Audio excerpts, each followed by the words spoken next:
अब खबर तफसील से। बुल्लीबाई ऐप मामले में मुतासिरीन और समाजी कारकुनान ने सुप्रीम कोर्ट के चीफ जस्टिस के नाम खुला खत लिखा है। ऐप के जरिए मुस्लिम खवातीन को नीलाम किए जाने के खिलाफ ऐप के मुतासिरीन, शहरियों, समाजी कारकुनान और वकला ने चीफ जस्टिस ऑफ इंडिया को खत लिखकर इस मामले का नोटिस लेने की अपील की है, ताकि जामे और बरवक्त तहकीकात को यकीनी बनाया जा सके और मुतासिरीन को इंसाफ मिल सके। 4,463 लोगों ने इस खुले खत पर दस्तखत किए हैं।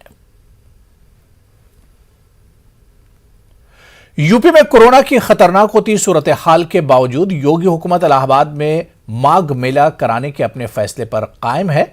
14 जनवरी को मकर संक्रांति से शुरू होने वाले माघ मेले की तैयारियां संगम किनारे जोरों शोर से जारी हैं। माघ मेले में अब तक 7 अफराद में कोरोना की तस्दीक हुई है। इलाहाबाद में रोजाना 200 से ज्यादा कोरोना के मरीज सामने आ रहे हैं। एक माह तक चलने वाले माघ मेले में मुल्क भर से लाखों अकीदतमंद शिरकत करते हैं।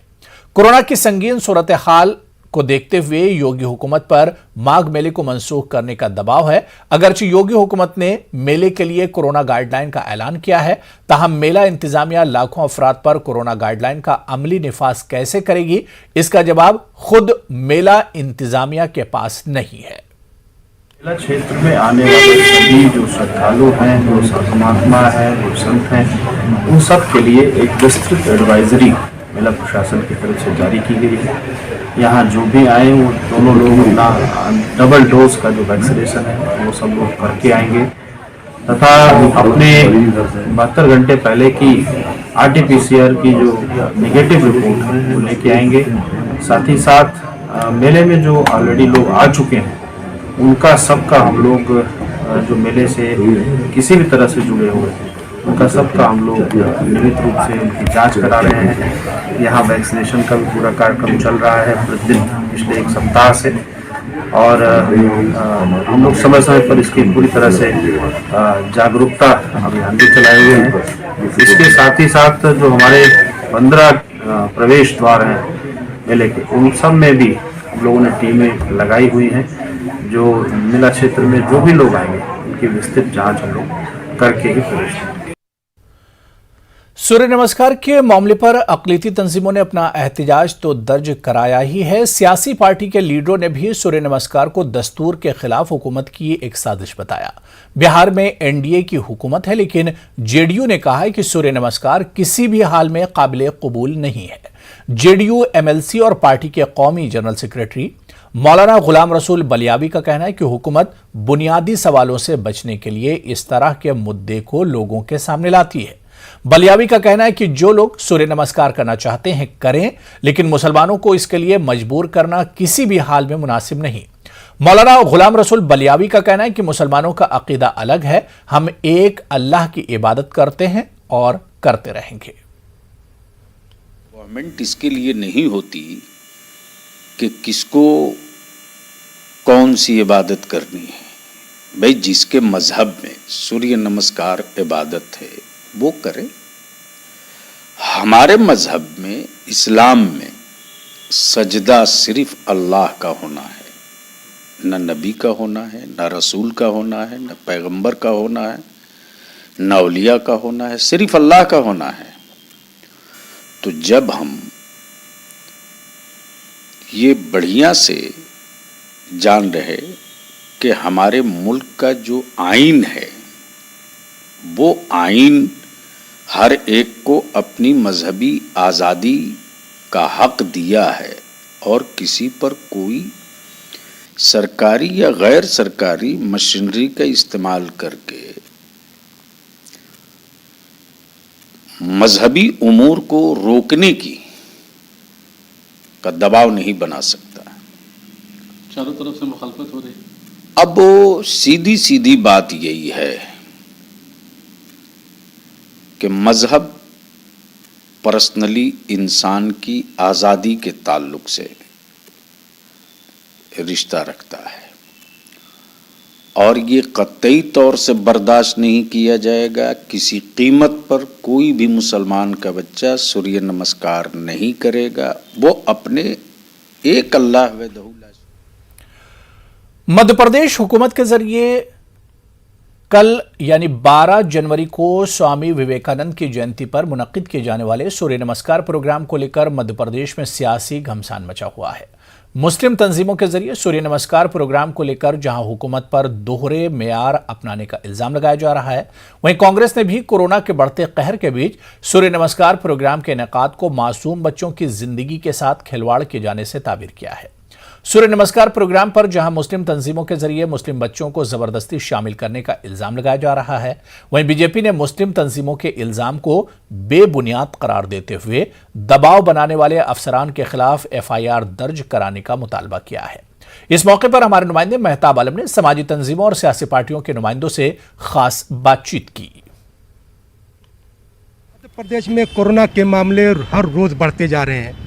आज भी कोरोना के जो मामले आए वो 2800 से ऊपर है और ऐसे में हुकूमत के जरिए जहां पर रोजगार मेला और सूर्य नमस्कार के इनेकाद किया जा रहा है, सामाजिक तंजीमें पॉलिटिकल पार्टीज़ की मुखालफत कर रही है। हमारे साथ बहुत सारी तंजीमों के लोग मौजूद हैं, पॉलिटिकल पार्टीज़ के लोग। आइए उनसे जानते हैं कि हुकूमत का इक़दाम आप किस तरह से देखते हैं। बिस्मिल्लाहिर्रहमानिर्रहीम। देखिए, ये तो सरासर जो है गलत हो रहा है पूरी तरह। एक तरफ तो हुकूमत मध्य प्रदेश जो है कोरोना की जो है भय का वातावरण पैदा कर रही है और कई मेले जो हैं बंद कर दिए गए हैं, यहाँ तक कि गरीबों को फ़ायदा पहुँचाने वाले मेले भी जो हैं वो बंद कर दिए गए हैं। और दूसरी तरफ खुद हुकूमत की तरफ से भीड़ जमा करने की कोशिश की जा रही है। तो इसके ऊपर पूर्ण विचार करना चाहिए कि कोरोना किस चीज़ से फैल रहा है और किस चीज़ से नहीं फैल रहा, किस चीज़ से फैल रहा है, दोहरा मयार क्यों नजर आ रहा है। बिस्मिल्लाहिर्रहमानिर्रहीम। हुकूमत जो करे वो सही, और पब्लिक के फ़ायदे का कोई भी मामला हो तो वो सही नहीं है, क्योंकि गरीब लोग अपना रोज़गार कर रहे थे, उनका रोज़गार बंद करवा दिए। और हुकूमत ने कोरोना के नाम पर जितनी पाबंदी आयद की वो सब आवाम के लिए थी, लेकिन उनके लिए कोई गाइडलाइन नहीं है। तो कोरोना के बचाव के लिए हुकूमत के लिए भी गाइडलाइन तैयार होना चाहिए कि जिससे कम से कम ये हो कि वाकई इतनी बड़ी महामारी है जो पूरे मुल्क को अपने चपेट में ले चुकी है। कई सूबे अभी सरकारी दफातर तक बंद हो चुके हैं, वहाँ पर जो है ऐसे आयोजन करना या ऐसे कोई प्रोग्राम करना कहाँ तक के उचित या बेहतर है।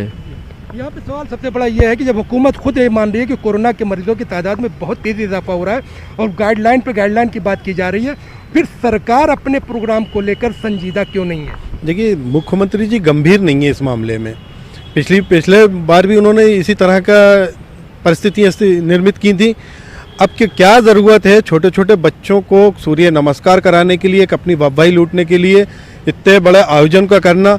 दूसरा, इस मामले में गंभीर नहीं है कि अभी पेपर बराबर बच्चों के चल रहा है। स्कूल में कोई गाइडलाइन नहीं दी गई कि कब कोविड ज़ाब्ते के तहत कार्यक्रम होगा। नहीं, अभी आप ज़्यादा दूर को जा रहे हैं। स्कूल के पेपर चल रहा है, स्कूलों की छुट्टियां तक नहीं करी, स्कूलों के बच्चे सुबह स्कूल पढ़ने जा रहे हैं। इसलिए कि मैं आपसे कह रहा हूँ कि मुख्यमंत्री जिस मामले में गंभीर नहीं है, सिर्फ एक बयान देते हैं कि रात का कर्फ्यू लागू रहेगा। अब उनसे पूछा जाए कि क्या रात में लोग निकलते हैं, क्या रात में कोरोना निकलता है, दिन में नहीं निकलता। इस बात का आज शहर के लोग पूछ रहे हैं। पिछले लॉकडाउन में भी उन्होंने इसी तरह की करा था, जब परिस्थितियाँ इतनी खतरनाक हो गई थी कि लोगों को बेड नहीं मिल पा रहे थे, ऑक्सीजन नहीं मिल पा रहे थे। यही परिस्थितियाँ अगर इस तरह से इनके गंभीरता नहीं रही तो भोपाल के अंदर या मध्य प्रदेश में या पूरे देश में इसी तरह की निर्मित होने वाली है। यहाँ पर हमारे साथ जो है कोऑर्डिनेशन कमेटी जो है, कोऑर्डिनेशन कमेटी मुस्लिम जो उसको लेकर जो है जो सूर्य नमस्कार है, मुस्लिम तलबा के शामिल न होने की बार बार अपील कर रही है। वजह क्या है? उसकी वजह यह है कि इस्लाम में क्योंकि हुक्म है कि हम जो है इस दुनिया के रचयिता जो हैं, जिसने कि ये दुनिया बनाई है, उसके अलावा किसी दूसरे के आगे सर ना झुकाएं। और ये चांद और सूरज दोनों रचनाएं हैं, रचयिता नहीं है, इसलिए नहीं करते हैं ये। दूसरी बात ये कि इससे और कोरोना से, सूर्य नमस्कार का मना करने से कोरोना से कोई वास्ता नहीं है, क्योंकि इनको कोई भी ऐसा काम एंटी माइनॉरिटीज़ वाला नहीं करना चाहिए जिसमें कि माइनॉरिटीज़ को ये नेस्त नाबूद और बिल्कुल मिटाने वाली हरकतें करें, और वही करा जा रहा है पिछले 9-10 साल से।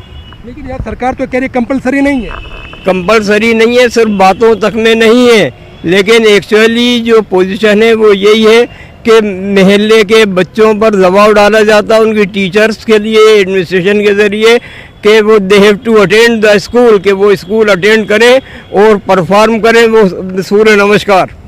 यहाँ पे तौफीक साहब, भारतीय जनता पार्टी से आपका ताल्लुक और सरकार पे इल्ज़ाम लगाया जा रहा है कि वहाँ पर ज़बरदस्ती की जा रही है सूर्य नमस्कार में शामिल होने की। ज़बरदस्ती कहाँ की जा रही है? एक ऐच्छिक का क्या मतलब होता है? ज़बरदस्ती नहीं है, ज़बरदस्ती नहीं है। बार बार ये बात बोल के सरकार को और मुसलमानों को भी बदनाम करने की साजिश है। अगर कोई ज़बरदस्ती करता है तो सरकार ने जब कहा है कि ज़बरदस्ती नहीं होगी तो आप उनके खिलाफ FIR करवाइए। हमारी जो संस्थाएं काम कर रही हैं पूरे देश भर में, प्रदेश भर में, हमारे शहर भर में संस्थाएं हैं, ऐसे चिन्हित करें कोई जगहें, हमें पता करें, आप भी पता करें। अगर कोई सरकार के खिलाफ जा रहा है, जबरन बुला के सूर्य नमस्कार करवा रहा है, उसके खिलाफ FIR होगी।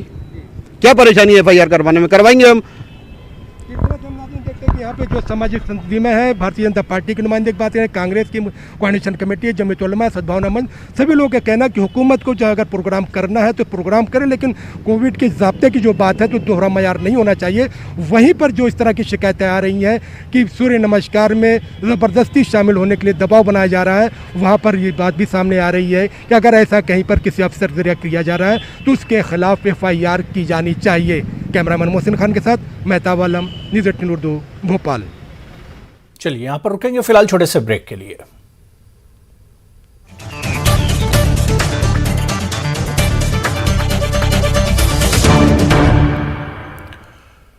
मध्य प्रदेश उर्दू एकेडमी के जेर एहतमाम भोपाल में आज से 6 रोजा उर्दू ड्रामा फेस्टिवल का आगाज हो गया है। 6 रोजा उर्दू ड्रामा फेस्टिवल में राम इमाम हिंद, नाज़े हिंद, नज़ीर तू बेनज़ीर, खानम बी, जल ककड़े, बिरसा मुंडा और भाग अवंती भाग ड्रामे को पेश किया जाएगा।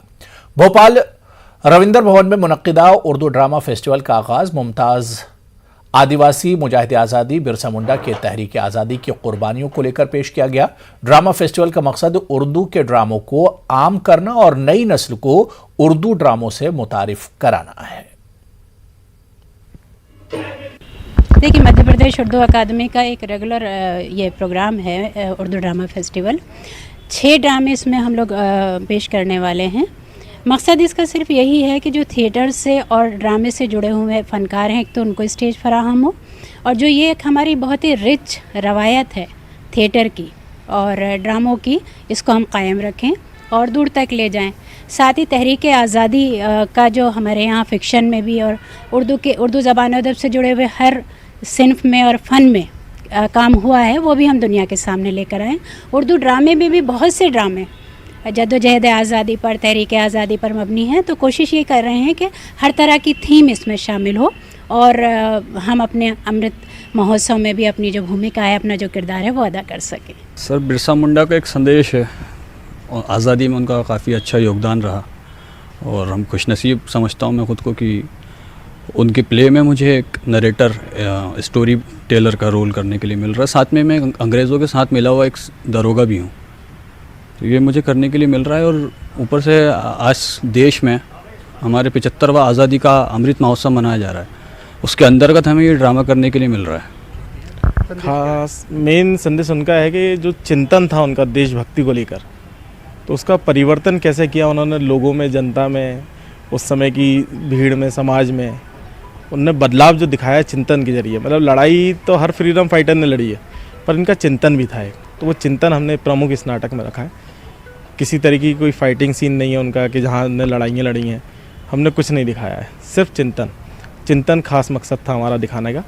पहले तो मैंने बिरसा मुंडा को पढ़ने काफ़ी समय से पढ़ रहा हूँ मैं उन्हें, तो उनको देख लगता है कि वो उन्होंने बहुत मेहनत की। एक आदिवासी आदमी एक अच्छी जगह पढ़ लिख रहा है, उसके बाद वो देखता है कि मेरे समाज वालों के लिए कुछ काम नहीं हो रहा, फिर वो अपने समाज वालों के लिए किस तरह काम करता है, कितनी मेहनत करता है, कितने सारे परेशानी झेलता है, उन सब के बारे में देख के मुझे लगा कि नहीं, इनके लिए बहुत मुश्किल है जीना, लेकिन कोशिश करी मैंने।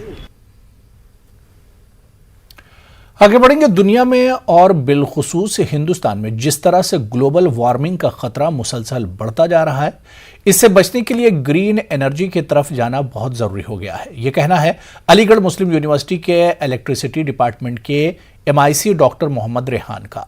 उन्होंने कहा कि हम लोग मुसलसल इस मैदान में काम कर रहे हैं, इसीलिए हमारे काम को देखकर उत्तर प्रदेश हुकूमत ने इस साल हमें स्टेट एनर्जी कंजर्वेशन अवार्ड से नवाजा है। क्लाइमेट प्रोटेक्शन यानी जो ग्लोबल वार्मिंग है, अर्थ का जो टेम्परेचर बढ़ रहा है, उसको रोकने के लिए एनर्जी कंजर्वेशन बहुत इम्पोर्टेंट है। अभी एक हाल ही में प्राइम मिनिस्टर साहब ने भी ग्लासगो में बहुत इम्पोर्टेंट अनाउंसमेंट किए हैं, जिसमें जो हमारे राष्ट्रीय लक्ष्य हैं, इसमें जो नए टारगेट्स बनाए गए हैं, तो हमें 1 billion ton carbon dioxide reduction अपना कम करना है अगले 10 सालों में।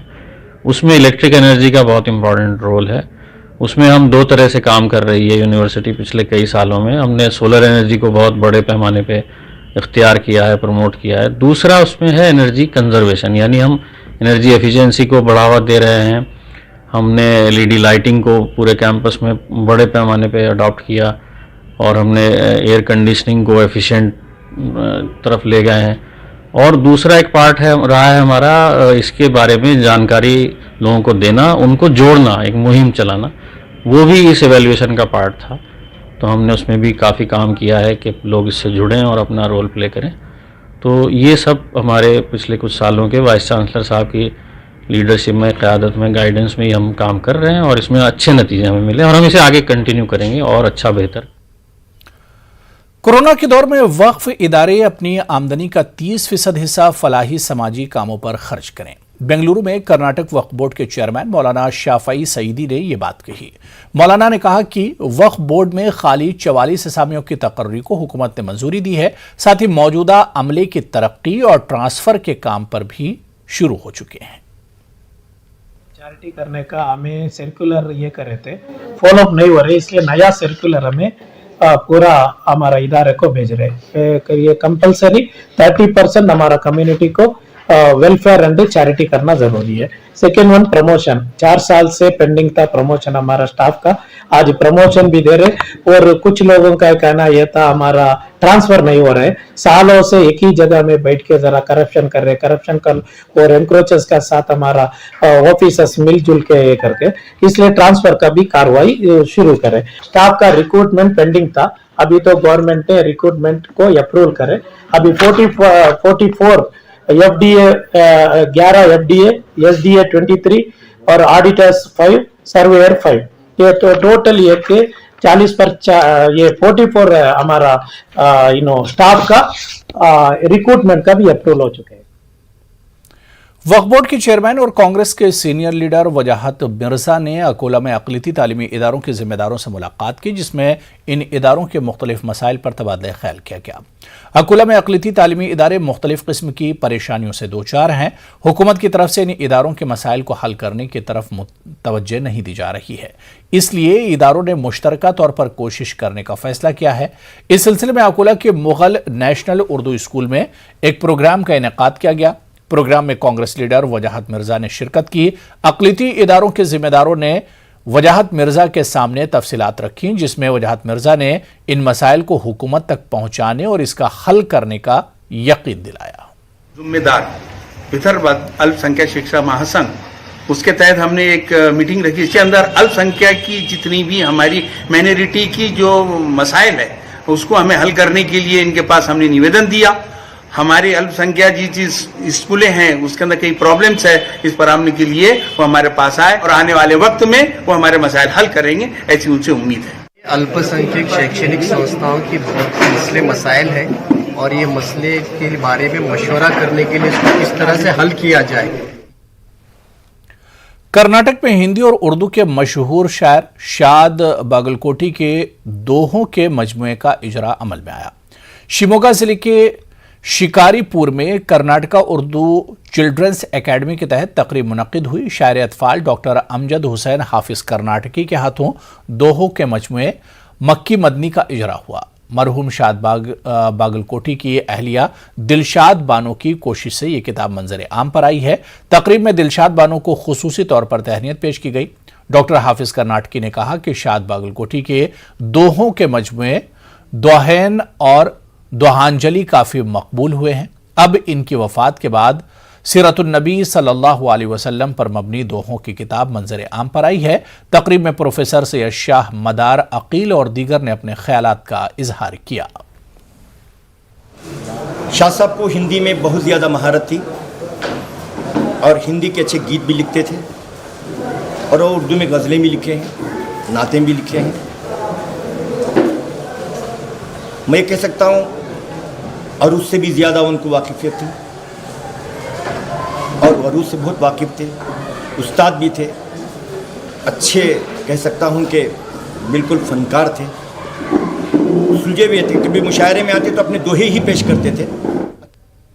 तो चलिए बुलेटिन में भी फिलहाल इतना ही। आगे देखिए क्रिप्टो की समझ। आदाब।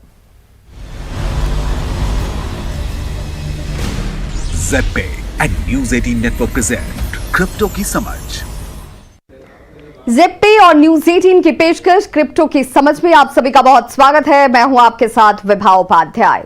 10,000 से ज्यादा क्रिप्टो करेंसी प्रोडक्ट्स हैं। ऐसे में नए निवेशक किस क्रिप्टो में निवेश करें और क्रिप्टो करेंसी की वैल्यू कैसे तय होती है, आइए आपको बताते हैं। टोकन का एलोकेशन और डिस्ट्रीब्यूशन। टोकन दो तरह से डिस्ट्रीब्यूट होते हैं। पहला फेयर लॉन्च, यानी कि जब क्रिप्टो करेंसी की माइनिंग, अर्निंग, उसका मालिकाना हक और गवर्निंग सब कम्युनिटी करती है। दूसरा है प्री माइनिंग, जब सार्वजनिक होने से पहले कई क्रिप्टो टोकन जनरेट किए जाते हैं और कुछ खास जगहों पर बांटे जाते हैं। टोकन की सप्लाई, आपको 3 तरह की सप्लाई की जांच करनी होगी। सर्कुलेटिंग सप्लाई, यानी कि कितने टोकन जारी किए गए, उनमें से कितने अभी सर्कुलेशंस में हैं। टोटल सप्लाई, यानी कि बर्न टोकन को छोड़कर जितने टोकन अभी मौजूद हैं। और मैक्स सप्लाई, यानी अधिकतम कितने टोकन जनरेट किए जा सकते हैं। मार्केट कैपिटलाइजेशंस, यानी किसी प्रोडक्ट में अभी तक कितना पैसा लगा है। जिस टोकन का मार्केट कैप ज्यादा और सर्कुलर सप्लाई कम होगी, वो फ्यूचर में उतना ही वैल्यूएबल होगा। टीम, प्रोडक्ट के पीछे की टीम और उसके सदस्यों के बारे में जानना भी जरूरी है। तो उम्मीद है कि अब आप ज्यादा कॉन्फिडेंस के साथ क्रिप्टो में निवेश कर सकेंगे। अगले एपिसोड में फिर से होगी मुलाकात। Take care and bye bye.